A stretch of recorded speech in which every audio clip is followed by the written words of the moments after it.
Hi, I'm Sherry Stump. Thank you for taking the time to be with me today. I'm reading from the devotional book, God's Amazing Grace by Ellen White. Today's reading is January 23, and it's found on page 31 in the book. And the devotional title is A Breastplate for Safety.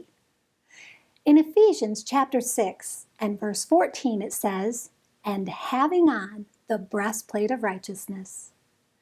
We must put on every piece of the armor and then stand firm. The Lord has honored us by choosing us as His soldiers. Let us fight bravely for Him, maintaining the right in every transaction. Put on, as your breastplate, that divinely protected righteousness which it is the privilege of all to wear. This will protect your spiritual life. Ample provision has been made for all who sincerely, earnestly, and thoughtfully set about the work of perfecting holiness in the fear of God. Strength, grace, and glory have been provided through Christ to be brought by ministering angels to the heirs of salvation. None are so low, so corrupt, and vile that they cannot find in Jesus, who died for them, strength, purity, and righteousness, if they will put away their sins, cease their course of iniquity, and turn with full purpose of heart to the living God. He is waiting to strip them of their garments stained and polluted by sin, and to put upon them the white, bright robes of righteousness. The truly righteous, who sincerely love and fear God, wear the robe of Christ's righteousness in prosperity and adversity alike.